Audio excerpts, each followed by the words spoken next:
Hey guys, welcome back to another episode of Complex Like Wine, the podcast where we talk about complicated things and improve over time, just like wine does.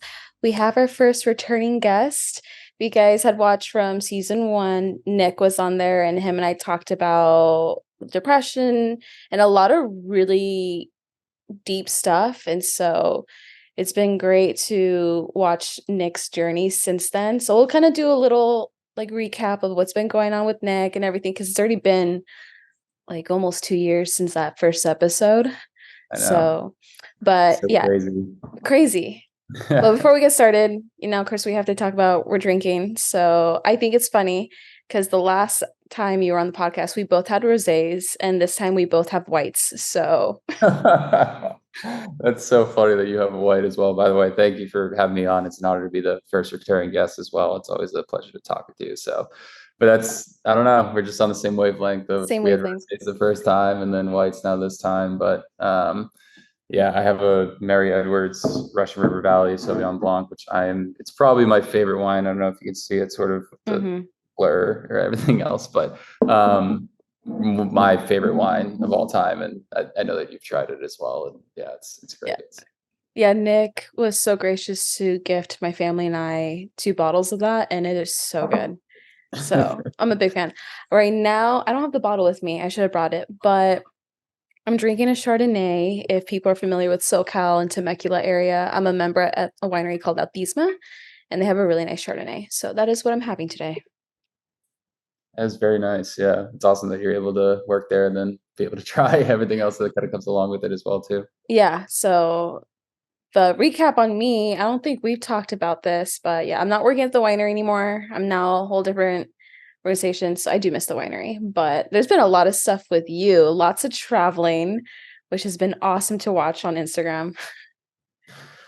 Yeah, no, I calculated it today, and I think it's been 127 days on the road across 19 states, and yeah, just going out west, skiing my butt off all winter, and then kind of making my way back east slowly but surely over the past month or so. So yeah, this year is already shaping up to be an incredible year. There's still a fair amount of stuff on the back end as well, but just very fortunate that at least my job's remote, and I was able, I talk to my boss about it, and this has been in the works for a while. I thought about this, planned it out a year ago, and I'm like, you know what, if you have the opportunity to do it, you might as well do it. And I've always lived by the mantra, 17 to 27, 18 to 28, you have the most amount of independence and least amount of responsibility, and try to lean into that whenever I can. And it's definitely created a lot of memories for a lifetime for sure. Where are you at now? I'm in Nashville. Yeah. Nashville, okay. So, yeah. I mean, I don't know if we want to go through the entire thing, but pretty much was in Salt Lake City for ski season, bounced around as well between Montana, Wyoming, Idaho, Denver for a week as well, back to Salt Lake City, went through Moab, then to Dallas, and then I'm in Nashville right now, right before I finish off the drive next weekend back home. So. Dang. Yeah, no, it's been really cool to see all the videos you've been posting, the pictures, and the times we've chatted since the first episode of the podcast, just seeing the growth you've been having and just taking full advantage that you have this time working remote and just living life to the fullest. So I love that. Yeah, no, I mean, it's kind of weird because when we first had the podcast, that iteration and stage of my life was when I first really felt like I started to come out of my shell a little bit. I really didn't all that much in, college and everything else. And, that's when I was really starting to learn that communication and leaning into vulnerability and talking about complex topics and being more open, straightforward, candid with people. Not only is it a way faster way to foster connection, relate to other people, bring a sense of comfort to others as well that may not be willing to speak out or have those similar thoughts, but it also kind of cuts out the fat in a way of other people in your life, right? It's the people that may not necessarily talk to you or just don't necessarily appreciate it that way or whatever. Maybe they thought of you as something else or their relationship was on different pretenses, whatever it may be. It's a very good way to sort of really round out and deepen the roots of the friendships of the people that really matter in life. So that was definitely the first iteration in it. And I've just kind of consistently tried to keep leaning in there. And yeah, it's definitely been able to build a lot of dividends there. Yeah, no, I definitely relate to that of you get a good sense of the people around you who's on the same wavelength or values or just appreciate the same type of things. Or and like we said, if they assumed in a different pretense compared to who you really are, you get it kind of like weeds it all out for you. You don't really have to put in the work. So sometimes it sucks, but I think it's definitely for the better, 100%.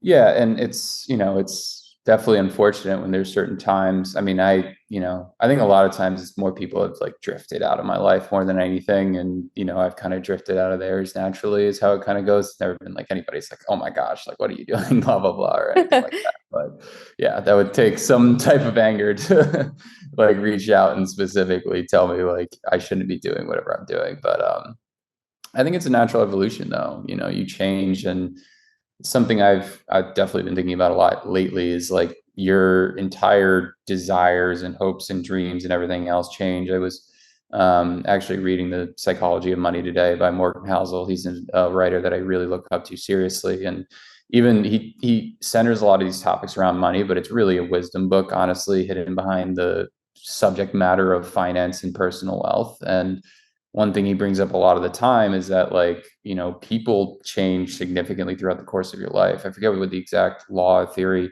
was called, but it's bringing up the entire predisposition that you recognize how much you've changed in the past, but you generally think you'll stay the same in the future. And it's just definitely an interesting dichotomy that happens there where you think like, oh, okay, like I'm in a good spot and, I'm good for right now. And then you look back like 3 years, 4 years ago, and you're like, wow, yeah, it definitely changed a lot in that sense. So looping it back to what we were talking about initially, it's you have friends at certain stages of your life and they're great for serving you in that stage of your life. And the friends that you can carry with you for a longer period of time are the better, the deeper relationships, the more bond and deeper sense of connection that you have with them. But I think it's also giving yourself the grace to realize like you don't have to hold everybody so close for your entirety of life, and you're going to change, and things that you want in life change. I mean, I worked in music industry, then a startup, now at a, market research company, and, wherever else will take me next from there. I could have never imagined like my life taking on this form as it is. So giving yourself the grace to change, I think is definitely important. Yeah, I the one of the last times we talked, beginning of the year, around New Year's, from okay, me 2022, December Zyra, compared to me now, completely different life. Like socially, romantically, career, everything has just been such a major shift, probably the biggest change I've ever experienced in my life. And I've just been really reflecting on the whole thing of growth, letting go, the power of letting go, and acceptance of the unknown. And I always reflect back to like whether it's people, objects, career, things, an idea, like it can be in your life for a season, reason, or a lifetime. And you just have to learn to be flexible with life because life you can never predict. Like if this is what I've also experienced too. The people that I have known that are okay with where they're at, um, complacent might be a strong word, but they're very content with here and they resist the growth and change. And that might be one lifestyle, but I think for me, I've always just been drawn to wanting to explore and figure out ways I can grow. And so this whole transitional period for me has definitely hold me by the throat in a way. I'm just like, God, okay. Like wherever it's gonna take me, I have no idea. Yeah. But I think that's also part of the fun, especially us in our like our mid-20s. Because like graduating college, I could say probably for both of us, we had one specific thing like in mind where like, okay, I'm going to be at this job in a year out from graduating. I'm going to be having these things, whatever. And now we're in our mid 20s, a few years out of college, and it is nothing how we had thought before. Yeah, no, at that very last point, it brings up a phrase I think about often, which is what is it? It's you plan and God laughs. it's always a funny one that I think about a lot, where it's like, yeah, you can try and plan out and think that you might want to go on a certain path or whatever, and you never know what's actually in store. But I mean, since it's, I'm assuming it might be the start of the new season or whatever, do you want to like talk a little bit more about the growth and change and, letting things go, and what maybe has been going on in your life, since I touched upon it a little bit? Yeah. Like, yeah, well, I'll talk a little bit more before I let Nick completely take the floor. I kind of briefly mentioned it in the first episode, but some major big things that I've experienced since literally right after New Year's was end of a relationship. 2 days later, I started a new job. Um, had some friendship breakups, ones I never thought were going to happen, but they did. And this is all happening within the same week, which is crazy. And starting this the podcast up again, it has a whole completely look. I'm right now working with a composer for my film to do a new audio jingle for the beginning, like completely rebranding it. And it was definitely very scary at first because this was not what I thought would happen. Like how I expected the rest of the year would go, it'd still be with my significant other, would still maybe be working at the winery and not in marketing, which I never thought I would be doing marketing, but now I am. And the friendships I have now, I either met them through Bumble, did Bumble BFF and made some girlfriends there. That I would try it, why not? Or friends from college that we had lost touch, but now they came back into my life. And again, this is all happening within 2 weeks. And it's a lot to process. It was a lot. But honestly, now I would not change any of it. I am so blessed and happy with where I'm at right now, mentally with growth. I started seeing a new therapist from the last time I really loved seeing with her. I'm not seeing her anymore. She kind of broke up with me because I had done the growth I needed to do, which is a good thing, I guess. But it's part of things like every weekend I've had plans either with friends, the podcast, or traveling. That was not stuff I would have done if I was still living the life end of last year. If 2022 Zyra was still here, everything I've accomplished and done this year would not have existed or happened. And so it's part of what I had to really kind of really reflect, journal, and sit with is the whole idea of letting go of the quote unquote fantasy that you're holding on to, whatever hopes and beliefs you're like latching onto that the future can be, just looking right now in the present, just being present. Forget about the past, forget about the future, just being right now. How do you feel? Who's in your life? What do the cards look like? What's the deck that you're holding? Do you really want that, or do you want to switch it for something else? And I had to really just be honest with myself. And as much as I wanted to hold on to the pretty dream or hold on to the friendships or whatever, just having to really recognize that it's really powerful to let go of things that are no longer serving you or no longer healthy for you, to make room for things that are. And so, yeah, the theme for this year has just been the power of letting go and just making room for what's meant to be. And so it's been a wild ride. I mean, I'd say I like had heard and known that, some of these changes were going on, and heard about the job, and, kind of known by the boyfriend as well and significant other, and didn't know the friends thing, but the fact that it happened in a 2 week period is so full.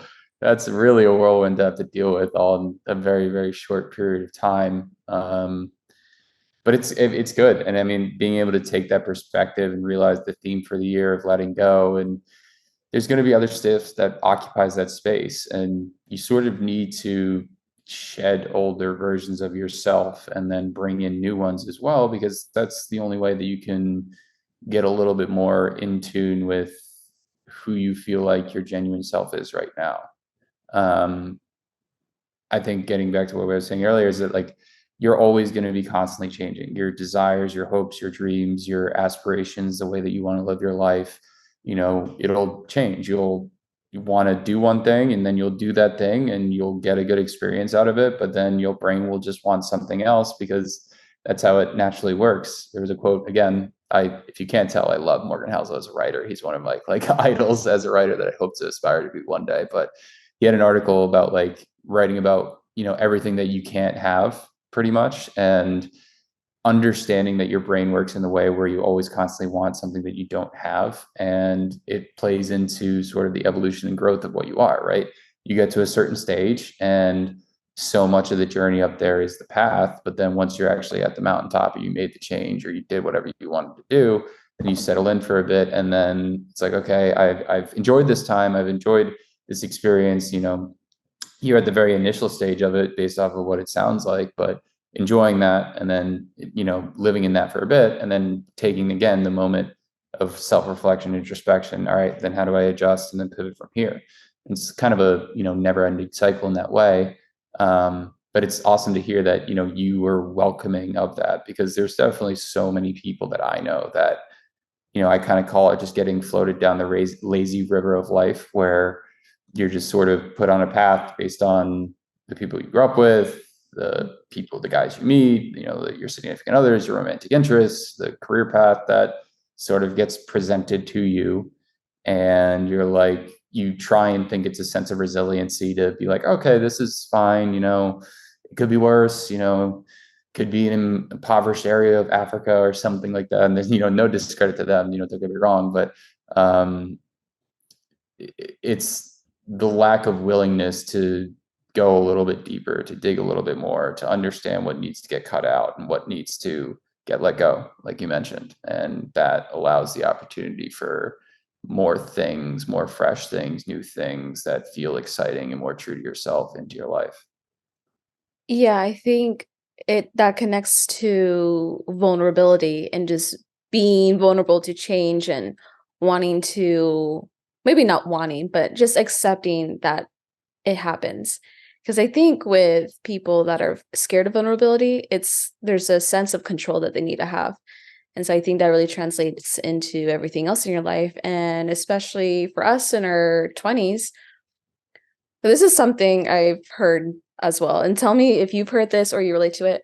So growing up, you always heard, oh, once you're in your 20s, that's the best decade of your life because you're independent, you're away from home, like you're young, you can do whatever you want. Now I'm in my 20s. I'm like, this shit sucks in retrospect. And I hear people being like, oh no, the 30s is where it's at because you're more established, you're still young, and like you have more money. Then I talk to 30-year-olds and they say, oh no, being 30 sucks. And then they say that they hear from 40 or 50-year-olds that like that is the time to be alive Constant because, change. and I'm like, cool. Like, I guess I'm halfway there, but there's just always constantly changing and just the vulnerability of just being accepting who you are, but not being complacent. I think that's where people kind of can confuse is not the right word, but maybe lose sight of. It's something I struggled with for a very long time in that sense, in the very last point of, struggling to advance who you are, but also not being complacent. And I think like the biggest phrase I go back to a lot of times is that it's an and phrase and not an or phrase. Because I think so many people treat it like an or phrase. It's either like you can accept who you are right now and be appreciative of that, or if you can't accept it, there's obviously areas of improvement. And if there's areas of improvement, then you can't accept who you are right now. And Mm-hmm. realizing it's an and phrase of, you can be very self-forgiving for who you are right now, whatever past you had, the present position you find yourself in, and you can constantly be seeking ways to improve your life. That was a really sort of big unlock for me, at least, just being able to apply that in my own life as well, kind of going forward. And yeah, it's finding that fine line of seeking improvement in a more sustainable fashion that's not going to, be too self-judgment oriented with a lot of, self-inflicted harm as well. It's tough to sort of find that line, but we've, been talking around it. And I think just having all of these various different sort of mentalities and structures definitely helps at least support the base level of all of that, and being able Yeah. to ensure that you can improve, but also still at the same time accept who you are, where you've been, what you've done to get here, and what the outlook looks like from here. Yeah, I think for me at least, a good part of acceptance was giving myself grace for my past. If there was, and this, we're going to go into this later, but the whole comparison thing of, I think about younger me and I think about my peers or just the expectations I have had of myself of, oh, I needed to be this far more in advance. I should have done this instead. And just having to think about younger me and giving her grace of, it's okay, but what can we do now to be more intentional about going forward?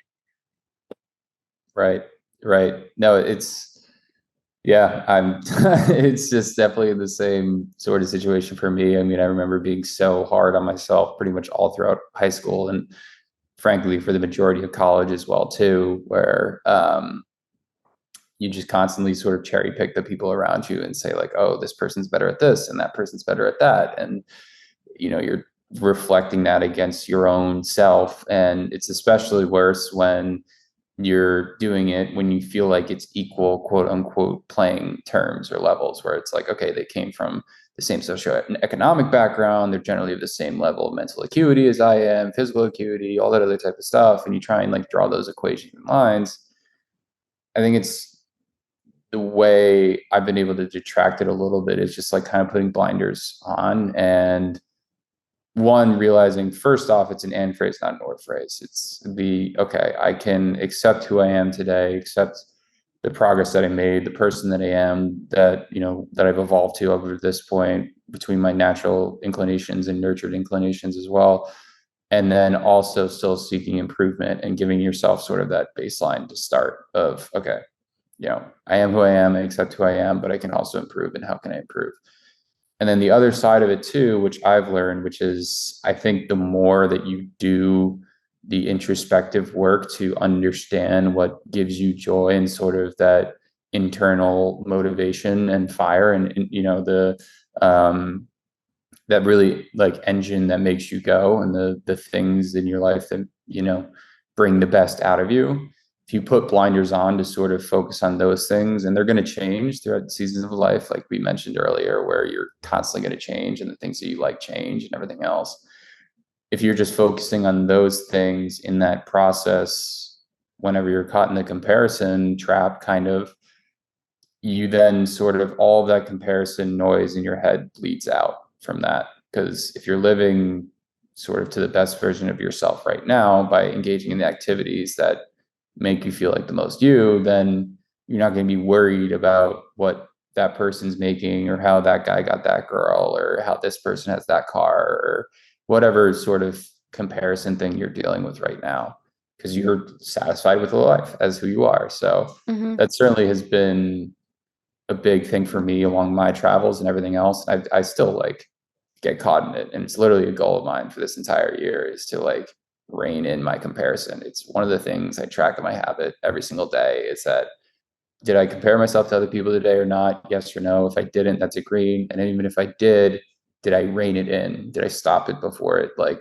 sunk me or whatever? And then that's a yes or no. And so it's like a very conscious thing that I'm still trying to practice and develop. But um, through that conscientiousness of trying to improve that, I think doubling down on the things that bring the most saturated personality of yourself out is, I think, a really good way to combat constantly being comparative to your other people and everything else. So Yeah, no, absolutely.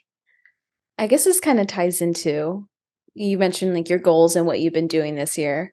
So, beginning of the year, you started like a newsletter. Every month, you write a letter and you post it out for people to read. I remember we had talked about you starting that before you started it. So, can you share with the podcast and with everyone listening? So, before you started, what kind of brought you to a place of you wanted to start that goal for every month you'd write this out? What was the mental process as well of like writing everything and the different themes that you've had so far? mhm. And kind of what we wanted to focus on this episode was one of the last newsletters that you wrote, that theme. So I'm gonna give it all to you. No, thank you. I think I've always liked writing, and I think like to provide brief context and background, a lot of people have always said throughout school and otherwise, I'm a really good writer. Internships previously, I wrote a lot of newsletters as well. And I've always sort of really enjoyed that process of being able to take in a lot of really complex information, topics, et cetera, and really crisply and succinctly put it into a written format that's, people can understand quickly, that they can relate to quickly, that takes in a lot of different, perspectives and angles, and is able to really, I don't want to say simplify it. The word I like to use is make it crisp, where it's like, okay, yes, and then it still moves and has pace and momentum to it, but it's crisp with being able to portray a lot of different aspects and characteristics. So I kind of did some personal stuff, like more reflective poetry, kind of spoken word things on just my own internally. And there's always just also been a handful of topics that most of the time was kind of discussed in my therapy sessions or with friends or conversations I've had. And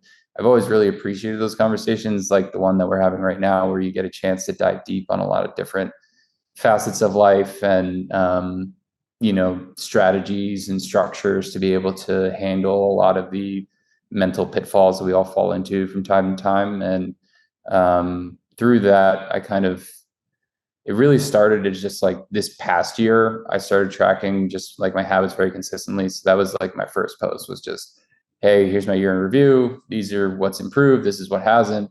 These are my goals that I want to set. And I posted it because it also acts as like that extrinsic motivator in a way. And I think there was just also a lot of wisdom and learned lessons. The and versus or phrase was one of them that I wrote about in that one. And it was kind of crazy to see the response from it.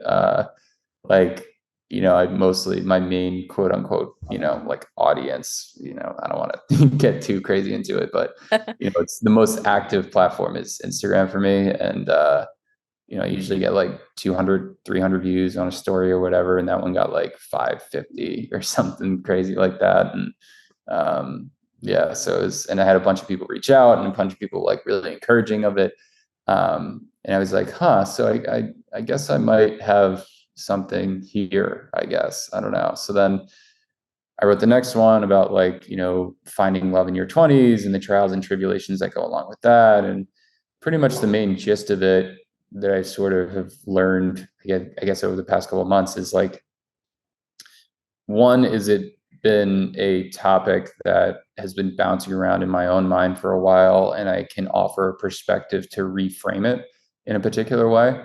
That I think could be helpful to others. It's as much self-serving as it is to other people, but the really kind of bigger point of it is to take more complex topics, whether it's comparison or, the finding your career and your passion, or, I'm writing one that's just like reflections on the road right now, but like also learning how to ride the waves of anxiety and understanding why we feel this way, how we sort of develop that, and then being able to understand at least some of the tools and playbooks that I've been able to use with that. I'm trying to think about others, like the different sorts of games of life and different types of wealth, where we always think about wealth as a financial thing, but there's multiple different types of wealth. There's, friendship wealth, there's physical wealth, there's mental wealth, there's a lot of different facets of it, where we have, there's a phrase, we're time billionaires right now because we have so much time on our side. That's another facet of it as well. So I don't know. It's just, I'm not doing the best job of like, I guess, describing it, but it's a lot of just like, I have a list of, call it 30, 35 different topics and just interesting frameworks for thinking about life that like I feel like I can write about and convey in a very clear way, and I think would also be really helpful for other people to like just read. And I mean, if they read it and they don't get any value of it, that's fine, but I think that's kind of the main purpose, is to take all these things that I'm thinking about, put them out on the piece of paper, write them out, and try and make it the best, most crisp possible thing I possibly can. Make it conversational and kind of relatable, and post it out there, and whatever happens, happens. But I just really get a lot of enjoyment out of the process of, okay, there's this really ambiguous sort of complicated topic here. How can I round this into form so it's really sharp with every sentence and that it really comes through and it flows with the reader and they're able to read every sentence and really appreciate every word, but also at the same time they can skim through it and get the gist of the article as well. And there's a lot of different sort of ways I think about, what I want it to be and the level I want it to be at. Um, and also I just really enjoy it too. It's like one of the things that, going back to what we were saying, letting new things into your life and being in tune with what you like and what you don't, and, trying to water those flowers a little bit more. I've always, like usually I didn't never consider myself a writer. A lot of people said I was a good writer. And then, while my current job is great for a lot of different reasons, it's not really that heavy at all on the writing side. And I knew it's just a skill I didn't want to lose. And this is sort of an outlet for me to be able to uh, write more. So that's kind of how it all came together in my general outlook on what it's not really anything I'm trying to quote unquote achieve with it, but like the main theme and, you know, arrow and pinpoint and goal, I guess, of it, like for me personally, of what I think it needs to be at for it to get published. So Hmm. Well, yeah, I will say you are a great writer. Every time I've read it, it's one, really easy to understand, so relatable, and you really get what you're trying to convey when you read it. And like for people listening, it's honestly I enjoy reading these. One, because he'll like some of them have graphs and images and everything. So it's it's just funny to kind of see like, oh, the progression of life in our 20s and just like in a graph and so relatable. And I when we had first personally talked about what you wanted to do with it, and then when I first saw them being posted, I just thought it was so freaking cool because one, it's a very vulnerable thing to be like, hey, these are my thoughts. Here's how I think about this specific topic, whether it's like romantic life or your career, because it's out there for people to read. And I know for sure a lot of the people that are following you that have read it, including myself, are reading this and being like, I totally relate. I'm in the same boat, or at the very least are going to be left thinking about it of, huh, okay, like how does this play into my life, or how, based on what I just read, how can I now apply this into, like you said, the reframe, like let me switch how I'm thinking about this. And so yeah, I just want to commend you because it's been awesome to read every month. I look forward to like once it gets close to the beginning of the month, like I get an email like Nick Gockel's letter. Like I'm like, I love it. you are very kind, and another goal of mine is to appreciate compliments more and welcome them in instead of just being like, oh, no, no, no, you're too kind. But thank you for that. It certainly means a lot to me to know that you certainly get a lot of appreciation and just the relatability thing is certainly huge for me. And I think also, like you said, to be able to have it in a little bit more of a conversational tone. Um, it's also weird though too, because I've gotten a lot of people saying it's like, oh, that's really brave of you to do that. And I don't, it's weird for me. It's like, that's the one thing I don't want to say a disconnect on, but I don't view it. I think obviously there was nerves and jitters the first time doing it. Like, okay, here we go. I'm like letting it out there. And I mean, the second one for people who read, you can literally read like my list of crushes and where they're from and all that other Yeah. stuff, which that I don't know if I'll regret or not in retrospect, but fingers crossed that maybe something comes from it. But um, I think maybe it's part of it. I just gotten used to it now, but like we were saying, I think earlier at the start of this podcast, it also helps cut out the fat and dive into deeper relationships with people more. And also just it shows, what I think about things. You don't have as much time as much anymore nowadays to keep up with all your friends constantly and everything else. And I view it as sort of a good vehicle and mechanism so that, if anybody happens to be like, oh, what's Nick doing? Like, or whatever. Like, I don't know what they can kind of go there and just click on any of the things and see sort of my perspective and 2 cents on any particular topic as well. Um, I've always felt like a lot of times in very surface level conversations, obviously there's a lot of factors that play into it, but it's very difficult to sort of convey your true deepest sentiment or perspective on a particular topic or thing. And that's what this platform has sort of served as for me, is like, okay, this is like a time and place and space where I can really chew on ideas for a long time, refine them so that it's really sharp and I'm really pinpointing and hitting that bullseye on what I want to get at with it.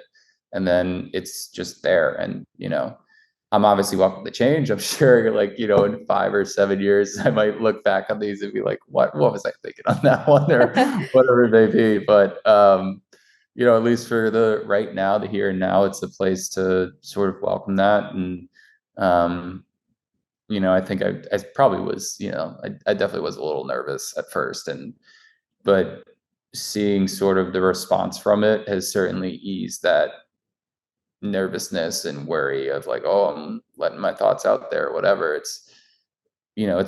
I've seen, it's crazy. I've gotten comments from probably like a dozen or two people over the course of the past couple of months about like, hey, like I really like this, or hey, I subscribed, or this or that or whatever. I mean, there's one guy I know that subscribed that like I haven't talked to him in like 3 or 4 years, but I obviously can see stuff and it's like, wow, yeah. So it's like it's getting out to people. People are, I guess, relating to it.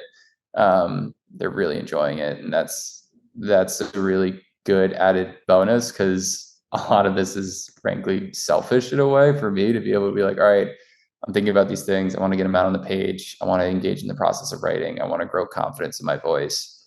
And this is a great vehicle to do that. And I also want to try to help people, just because that's who I am naturally as a person. And if I can offer a reframe that other people find valuable, then that's awesome. So Yeah, okay, so the comment of people saying that you're so brave for doing it. Okay, I have a question because I got a lot of comments when I first started the podcast. And mhm. kind of like you, people I have not spoken to or never spoken to, either calling me and I'm like, I didn't realize this person had my number, or DMs and just like sharing with me their story or how they felt, and Yeah. or saying like, you're so brave, like I could never. I like you, I don't discredit that comment because I appreciate it. Like, well, thank you. Like, one of my goals is to be more vulnerable. But part of me doesn't feel like it's something I'm being brave for, just because I think when I'm in doing this podcast and talking to people about very deep stuff, I feel more authentically myself. Like, I feel like I get to represent myself more accurately. So it doesn't feel like I'm being brave. I just feel like I'm just being who I am. Can you relate to that? That's 100% spot on. Mhm. Yeah. It's for you, it's the podcast. For me, it's my writing. Yeah. Where it's creating, I love the blank page for that reason, is because you get a place and space to let yourself just shine through. And when you're allowing yourself to do that, I think there's so many other positive externalities that come from that. Mhm. And it's not, I think a lot of times, and I certainly was in this place. I couldn't have done this any earlier than this year, like starting this newsletter and everything else, because I think for a lot of people, myself included, for a very long time, we're so concerned with, what are people going to think and everything else. And you can very easily, constantly scroll through who's looking at this particular post on your Instagram story, and think about one particular person and what they may perceive you as, and oh my gosh, so they like be like, oh yeah, like this is not going to go over well with that person, or like, like, yeah, they're probably not going to like me for that one, or saying this thing or whatever, and like all those different types of things. And I don't know. I think you just kind of learn to let that go in a way, and realize that it's more of a, this is who I am right now. I might change in the future, everything else. There's obviously, room and space for being able to do that. But I'm being open with who I am right now. And it's sort of like, my guard is down, my arms are down. and you can accept me for who I am, or, you know, or not. And if you don't, then that's fine. And it cuts out the fat of other people you have in your life. Right. So I think that's the misconundrum with it, is that you can get caught up with the judgment of what other people think, or you can realize the people that are judging you are probably people that shouldn't be in your life anyway.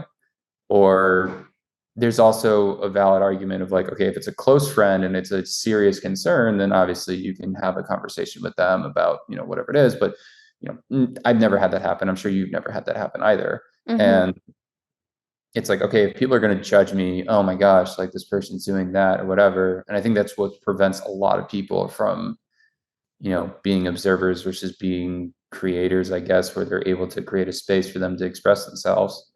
Then allowing yourself to create that, it cuts out the people that, are judging you for it, and you don't want them in your life anyway. And you want the people that appreciate it closer to you, for what you write and what you put out. So that, I think, reframing it that way is certainly, because I totally 100% relate to you, where it's like, okay, this is just a free space for me to express myself. And I don't view it as bravery, because this is just the truest form of me. And whoever will accept me will accept me. And whoever won't. You're never going to please anybody. And through that, all that worry of judgment sort of fades away and melts away. Yeah, I kind of struggled with that a little bit before reviving the podcast, and I think that was part of the reason why I was postponing it so much, was worried about what other people would say, that I'm starting this back up again, if I was gonna deal with comments of, like, that I'm a failure because I took a hiatus from it. I think the specific people I was most paranoid about were the people that just left my life. So the friendships, the past relationship, his circle of people, for whatever reason, which have no relevance into who I am right now, but those were the people I was the most caught up of. What are they going to think of me? Because, granted, I still cared about what they thought because they were so important to me for a period of time.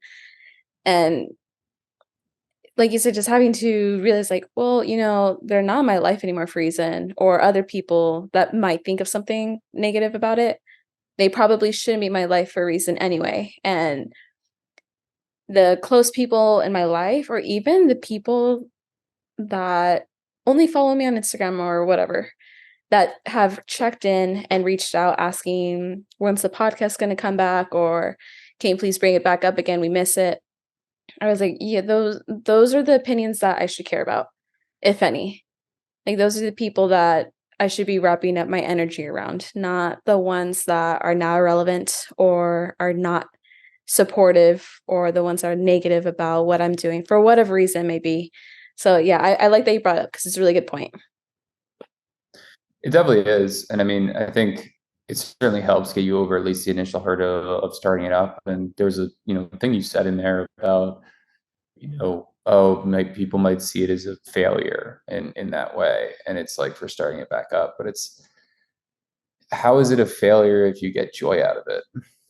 Right? Like, you know, I guess, like, if your intention is to get a certain number of downloads and get sponsors and money and all this sort of stuff and blah blah blah blah blah blah blah, then, if you want to judge yourself on that and drive yourself crazy, go ahead. But that's why I've leaned into the writing, and I'm sure it's why you've leaned into this podcast again, is that, like, what we're doing right now is the success. It is the joy. It is the end game.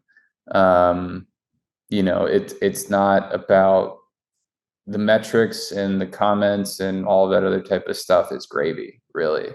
It's having a time and space and the ability in your life to be able to do this and connect with other people and be able to express yourself in that way, and doing it, engaging in the process, is in of itself a success. So I always found that interesting, and that, I think, is certainly what's keeping me going more than anything, because I don't would it be nice, potentially way later down the line if it somehow ends up blowing up to something bigger that I could potentially look into doing something with it? Obviously, of course, it would be, it would be really something I would be proud of if that many people cared about, and found value in it. But I'm not in it for that though. And you're not in it for it either. I don't think. It's just like I get enjoyment out of this space, these conversations, this ability to express myself. And that in and of itself is the end game. Right. So Mm-hmm. that was just the little comment in there that I picked at. And it certainly, I think, is what keeps me going. And I also think it also brings out the best in you and also makes it the most relatable too, when you're intrinsically motivated to do it, regardless of whatever else is going on in the external metrics or caring about any of those sorts of things. I mean, I can't point to studies. I don't have studies off the top of my head, but I remember I was listening to an interview on the Rich Roll podcast really recently. I forget the name of the guest, but he wrote the Book of Awesome as well. And he points to the fact that in a lot of psychological studies, whether it's, tutoring people or whatever, like they put into the context of tutoring. And when a tutor has an extrinsic reward at the end of it versus when a tutor is not presented with an extrinsic reward, right? You either get paid to tutor or, hey, you just have to tutor this kid. So, whatever. The people who are intrinsically motivated to do it actually end up producing the better result than the people that are extrinsically motivated to do it as well. So going back to my main point with the failure and success thing, finding the things in your own life where engaging in the process of it is the success is really your compass and orientation that you should try and lean into more. It's not going to be perfect. It's never going to be perfect. And it's always going to change. And you have to welcome the change, obviously. But taking this time to be introspective, to understand yourself and put more detail on that map will only yield more benefits in being able to lean into the truest version of yourself and find success in things that bring you joy. Hey guys, thanks for tuning in. So this episode's a little long, so I'm going to make it into a two-parter. And that way, if you guys are listening on your morning commutes, you have enough time to listen to it on your morning drive or whatever you're doing. But yeah, we covered so much ground in this episode that I didn't want to condense it anyway. And so, yeah, if you're listening, two-parters, thanks for tuning in. We'll finish next week.